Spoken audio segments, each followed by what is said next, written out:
Welcome students. In our previous class we have discussed human digestive system. Today we will start from activity to study the effect of saliva on starch present in food. ये इस तरीके से करेंगे। अपन एक test tube लेंगे, इसके अंदर crush boiled rice डालेंगे क्योंकि इसके अंदर स्टार्च होता है, और वाटर के साथ इसका मिक्सचर बना लेंगे। फिर इसके अंदर ड्रॉपर से डाइल्यूट आयोडीन सॉल्यूशन डालेंगे। जैसे अपन आयोडीन सॉल्यूशन डालेंगे तो जो अपना कलर है ब्लू ब्लैक कलर में चेंज हो जाएगा। वैसे ब्राउन कलर होता है ये आयोडीन का, ब्लू ब्लैक कलर में चेंज हो जाएगा। इससे ये इंडिकेशन होता है कि स्टार्च प्रेजेंट है, अपना स्टार्च टेस्ट होता है ये। अब सेकंड में अब बी टेस्ट ट्यूब में अपन क्या करेंगे, राइस लेंगे वाटर के साथ, लेकिन उसमें थोड़ा सा सलाइवा डाल देंगे। तो जब अपन इसमें आयोडीन सॉल्यूशन डालेंगे तो अपन क्या देखेंगे, no blue black colour is obtain. तो मतलब स्टार्च नहीं है अपनी इसमें। तो ये स्टार्च कहाँ गया? जो सलाइवा थी उसने इस स्टार्च को ब्रेक डाउन कर दिया शुगर में, और ये जो शुगर है, कौन सी शुगर, क्या बोलेंगे इसको, maltose. Next, why do we gets hiccups? Hiccups को हिंदी में हिचकी बोलते हैं। The wind pipes and trachea carries air from nostril to our lung. ये विंड पाइप होता है, ये क्या करता है, अपने नोस्ट्रिल से अपने लंग्स में एयर लेकर जाता है। ऐसे ही फूड पाइप होता है, ये अपने माउथ से स्टमक में फूड लेकर जाता है। तो ये अपनी बॉडी के अंदर एडजस्टेंट रन करते हैं और इनका कॉमन पैसेज होता है। Then how the food which we eat is prevented from entering our food pipe. अब जो अपन फूड खा रहे हैं वो कैसे अपने फूड पाइप में जाने से बचा हुआ है। ये ऐसे होता है जब अपन अपने खाने को स्वेलो करते हैं, then a flat piece of cartilage, जिसको एपिग्लोटिस कहते हैं, वो अपने विंड पाइप को कवर कर लेता है। ब्रिज बना के over the food passes and goes into the food pipe. Sometimes, लेकिन कभी कभी जब अपन खाना बहुत जल्दी में खा रहे होते हैं या खाने के बीच में बोल देते हैं या हंस देते हैं, तो क्या होता है, जो अपना फूड पाइप होता है वो स्लाइटली थोड़ा खुला हुआ रहता है और जो फूड पार्टिकल्स होते हैं वो उसके अंदर एंटर कर जाते हैं। इसी की वजह से अपन को हिकअप्स आनी स्टार्ट हो जाती हैं। ये hiccups produce a characteristic गल्पिंग sound repeatedly. The blockage in windpipe caused by food particles is usually cleared by coughing। और थोड़ा कफिंग करके अपन इसको क्लियर कर सकते हैं। इसलिए कहा जाता है जो फूड होता है वो धीरे धीरे स्लोली और चुपचाप खाना चाहिए। Next topic is teeth. Before food can be use by the body it must be broken down into small pieces. और ये स्मॉल पीसेस में तोड़ने का काम टीथ करते हैं। ये हमारे माउथ के अंदर प्रेजेंट होते हैं। There are 4 types of teeth in our mouth: incisor, canines, premolars and molars. The 4 types of teeth are shown in figure 4। The upper part of a tooth which we can see in the mouth, जो हमें mouth में दिखता है उसको crown कहते हैं, और उसका मिडिल पार्ट होता है जो गम्स के अंदर होता है उसको नेक कहते हैं, और उसका भी लोअर पार्ट होता है एक जो अपनी जो बोन के अंदर एम्बेडेड होता है, उसको रूट कहते हैं। Every tooth is held in a separate socket in the jaw. The position of 4 types of teeth in the mouth are shown in figure 5। ये आप देख सकते हैं। Different type of teeths differ in appearance and perform different functions. जैसे incisors, ये chisel shaped होते हैं। ये इंसीजर फर्स्ट में फिगर 4 में फर्स्ट जो डायग्राम है इंसीजर है, ये चिसल शेप्ड होते हैं। ये बाइटिंग एंड कटिंग के काम आते हैं। There are 4 incisor in the centre of each jaw. Canines are the large pointed teeth just behind the incisors. The canines are use for piercing and tearing the food. तो इसी वजह से जो carnivores animals होते हैं जैसे lion, cats, इनके अंदर जो इंसीजर्स होते हैं ये बिल्कुल बहुत डेवलप्ड होते हैं ताकि वो फ्लैश को इजीली आप तोड़ सकें। Next, premolars are the large teeth just behind the canines on each side. The premolars are used for chewing and grinding the food. There are 4 premolars in a jaw, 2 on each side. Next, fourth one, molars. These are very large teeth which are present just behind the premolars towards the back of our mouth. The molars have large surface area than premolars. Molars are used for chewing and grinding of the food. There are 6 molars in each jaw, 3 on each side.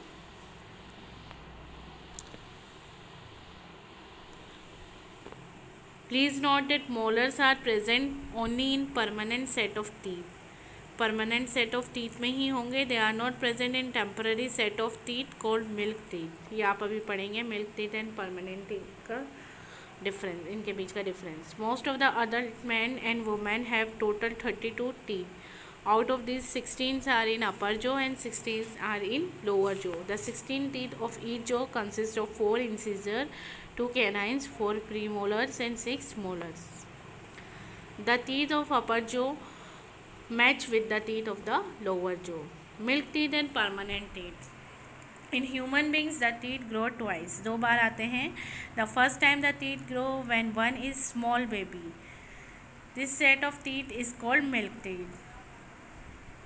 और जो second set होता है, और ये जो milk teeth होते हैं ये लूज़ होना स्टार्ट हो जाते हैं और 6 to 8 ईयर्स की एज में फॉल डाउन हो जाते हैं. और अब सेकंड सेट ऑफ टीथ आते हैं अपने, जिनको हम परमानेंट टीथ कहते हैं, और ये मिल्क टीथ की प्लेस लेते हैं और ये अपने ओल्ड एज तक रहते हैं. अगर ये टूट जाते हैं तो इनकी जगह कोई न्यू टीथ ग्रो नहीं करते. Next topic, tooth decay. ये आप फिगर 6 में पार्ट्स ऑफ टूथ देख सकते हैं. The white hard outer covering of tooth is called enamel. The part of tooth below the enamel is called dentine. Dentine is similar to bone. Inside the dentine is pulp cavity which contain nerves and blood vessels. If the teeth are not cleaned regularly, then tooth decay can take place. And it is a process in which tooth becomes rotten due to formation of cavities. Cavities means holes हो जाएंगे उसके अंदर. Inside it leading to toothache, और फिर इससे बहुत severe toothache होगा, means दर्द होगा आपके दांतों में. ये कब होगा? If we do not clean our teeth and mouth after eating food, then many harmful bacteria begin to grow and live on teeth. These bacteria act on the sugar present in the leftover food particles. जो आपने कोई खाना खाया है तो उसका जो leftover particles होंगे उसके ऊपर बैक्टीरिया फीड करना स्टार्ट कर देंगे और एसिड बनाएंगे. The acid thus form eats up the enamel and dentine of the tooth gradually and ultimately makes the cavity in the tooth.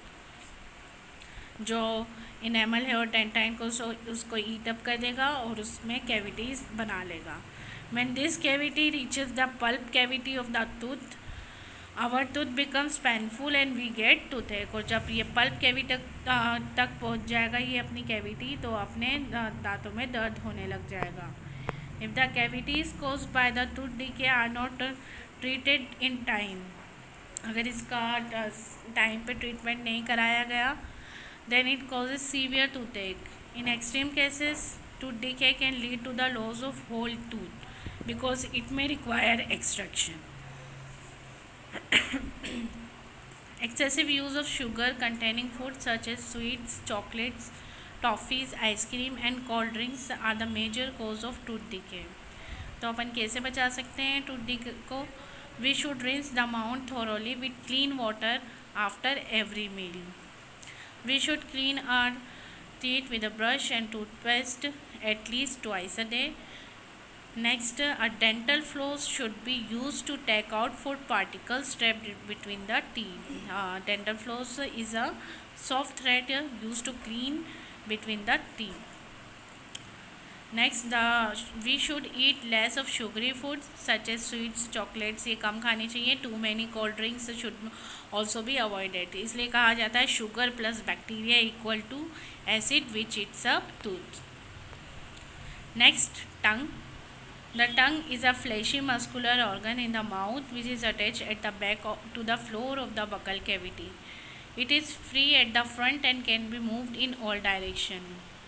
The various functions of tongue are the tongue helps in mixing saliva. ये major function है इसका with food during chewing which is essential for the digestion of food. Digestion के process में बहुत major function है ये. The tongue helps in swallowing the food into the food pipe. Next, the tongue help in getting the taste of food.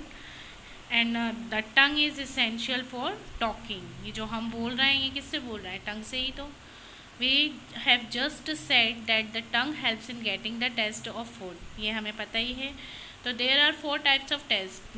4 type के test होते हैं: sweet, salty, sour and bitter. The tongue has taste bud. इसमें जो अपनी टंग होती है इसके अंदर टेस्ट बर्ड होते हैं जो भी टेस्ट होगा उसको डिटेक्ट करते हैं ये. All the parts of tongue do not sense all the 4 taste. Different parts of the tongues are sensitive to different taste. The figure 8 shows the position of different taste buds on the tongue. Most taste buds of the front of the tongue detect sweet and salty taste. जो front पे है वो sweet and salty taste को detect करेंगी. The maximum effect of sweet taste is felt at the tip of the tongue, whereas the maximum effect of salty taste is felt just behind the tip of the tongue. As you can see in figure 8, most of the taste buds on the sides of the tongue detect sour taste. जो sides पे रहेंगी वो sour taste को detect करेंगी. सोर means खट्टा. Most of the taste bud at the back of the tongue detect bitter. और जो बैक साइड पे होगी वो बिटर टेस्ट को डिटेक्ट करेंगी. इसी की वजह से अपन आइसक्रीम और आइस के बीच में डिस्टिंग्विश कर सकते हैं जब अपनी आंखें बंद हो तब भी. A piece of ice kept on the tongue will appear to be tasteless, where a piece of ice cream will give a sweet taste. Next, diarrhoea. It is a condition in which a person passes out watery stools frequently is called diarrhea. Diarrhea is called dust in Hindi.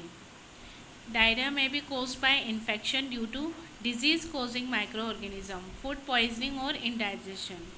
ये एक तरीके की disease ही होती है और ये India के अंदर चिल्ड्रंस में देखने को मिलती है.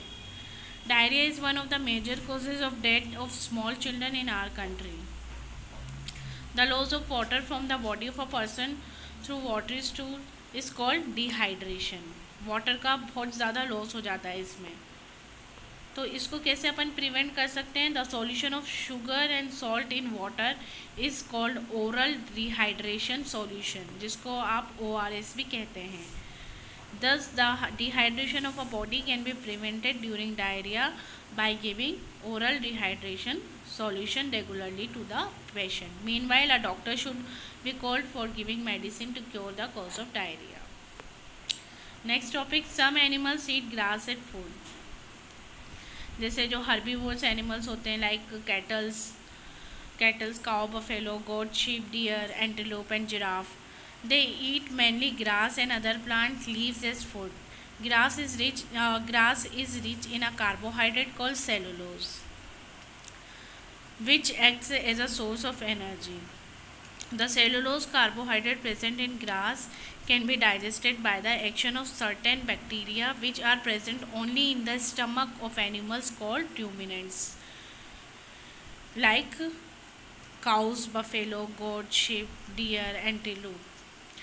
Thus, in herbivorous animals, the stomach is adapted to digest the food like grass and leaves. अब इनके अंदर डाइजेशन कैसे होता है?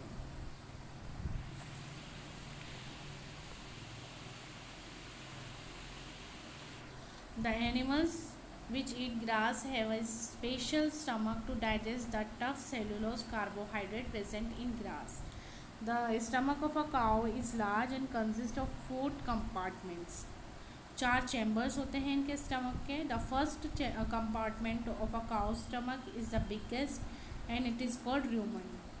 When cow eat grass as food by grazing it does not chew it. आपने देखा होगा जब ये काउ ग्रास खाती हैं फटाफट से ग्रास खाती हैं उसको चबाए बिना. क्योंकि या चबाती हैं तो थोड़ा सा ही चबाती हैं, क्योंकि उनके पास इतना ज़्यादा टाइम नहीं होता. The cow swallows the grass quickly with little chewing and store it in the Roman. और जो ग्रास होगी थोड़ा बहुत चबाकर उसको रूमन के अंदर स्टोर कर लेती हैं. The rumen contains cellulose digestive bacteria. The bacteria present in the rumen of a cow start to digest cellulose carbohydrate present in grass food. Thus, the grass is partially digested in the rumen. The partially digested food in the rumen of a cow is called cud. और इसको cud कहते हैं. After some time, when the cow is resting, जब ये वो rest करती हैं, the cud from rumen is brought back to the mouth of cow in small amounts at a time. The cow now chews the cud thoroughly. This is why many times, इसलिए अपन देख सकते हैं कि जो cow and buffalo होती हैं ये इनको अपन चबाते हुए देख सकते हैं, जिसे जुगाली कहते हैं हम हिंदी में.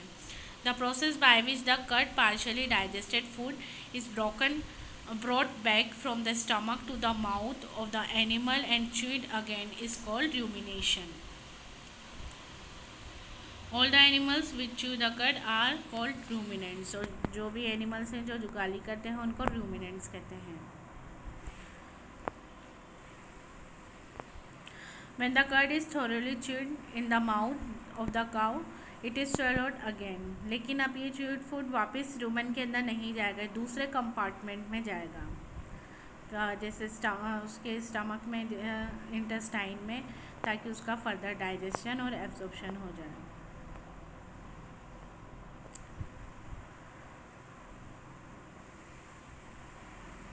The ruminants, like cow, cannot chew their food completely at that time when they eat it, because they have very short time available for grazing grass. So they want to store as much as grass as possible in their stomach in the short time available to them. The animals called ruminant can survive on grass as food because they have certain bacteria in the rumen part of their stomach which can digest the cellulose carbohydrate. But ये humans के अंदर नहीं होता. The cellulose digestive bacteria are not present in the body of human, due to which human beings cannot digest cellulose carbohydrate present in plant food. इसी की वजह से ये कहते हैं अपन खाली ग्रास के ऊपर सर्वाइव नहीं कर सकते या रो लीफी वेजिटेबल्स खाकर, क्योंकि अपने अंदर सेलुलोज डाइजेस्टिंग बैक्टीरिया नहीं होते हैं. अब ये हमने डाइजेशन ह्यूमन बींग्स में पढ़ा है, क्योंकि ह्यूमंस के पास डाइजेस्टिव सिस्टम होता है प्रॉपर, लेकिन बहुत सारे ऐसे स्मॉल एनिमल्स होते हैं जिनके पास माउथ भी नहीं होता और डाइजेस्टिव सिस्टम भी नहीं होता. तो फिर ये फूड कैसे लेते हैं, अपना न्यूट्रिशन कैसे करते हैं. इसका ही एक एग्जांपल अपन अमीबा के द्वारा इसको समझेंगे. अमीबा ये बहुत छोटा ऑर्गेनिज्म होता है, इसको अपन अपने नेकेड आई से भी नहीं देख सकते हैं.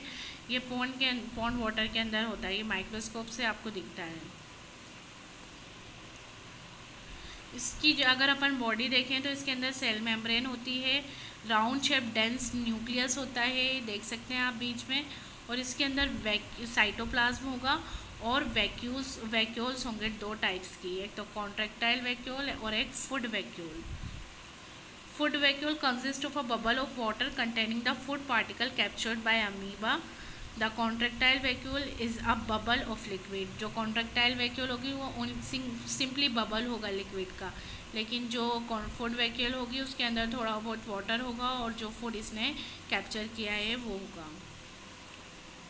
और इसका शेप इरेगुलर होता है अमीबा का शेप, क्योंकि इसके शूडोपोडिया होते हैं और फोर्स फेटिए जो निकल रहे हैं, ये फिंगर लाइक प्रोजेक्शन, इसको शूडोपोडिया कहते हैं. और इसकी वजह से ये मूव भी करता है और अपने फूड को भी कैच करता है, ये अपने प्रे को भी कैच करता है. Feeding and digestion in amoeba, ये आप देख सकते हैं, ये शूडोपोडिया हैं, ये दो शूडोपोडिया इसने अपने निकाले और जो भी फूड पार्टिकल्स है उसको सराउंड कर लिया. अब जो सराउंडिंग साइटोप्लाज्म है ये इससे डाइजेस्टिव जूसेस सीक्रेट करना स्टार्ट करेगा ताकि फूड जो है सिंपलर सब्सटेंसेस के अंदर कन्वर्ट हो जाए. अब ये जो फूड कन्वर्ट हो गया, अब ये जो फूड है ये डिफ्यूजन के प्रोसेस से डिफ्यूज होना स्टार्ट हो जाएगा। अभी ये वैक्यूल है ये गायब हो जाएगी, इसी की वजह से अब अमीबा ग्रो करेगा और इसके अंदर कोई एलिमेंट्री कैनाल तो होती नहीं है, नहीं एनस होती है एलिमिनेट करने के लिए फूड वेस्ट फूड को। तो सिंपली इसका जो सेल मेम्ब्रेन होती है ये रप्चर हो जाती है एक जगह से और उधर से ही जो अनडाइजेस्टेड फूड होगा वो बाहर निकल जाता है। तो आप कह सकते हैं there is a similarity between nutrition in amoeba and human beings, that is both case digestive juices break down the complex food particles into simpler substances. दोनों के अंदर डाइजेस्टिव जूसेस सीक्रेट होंगे और जो फूड पार्टिकल्स है उनको simpler form में तोड़ेंगे। A difference is that amoeba has no mouth. अब डिफरेंस क्या है ह्यूमंस के अंदर और अमीबा के अंदर? अमीबा का कोई माउथ नहीं होता, ना ही इसका कोई डाइजेस्टिव सिस्टम होता है। लेकिन अगर अपन ह्यूमंस की बात करें तो इसके अंदर वेल डेवलप डाइजेस्टिव सिस्टम होते हैं, मैनी ऑर्गन्स होते हैं और माउथ होता है। That's all for chapter 2। Thank you.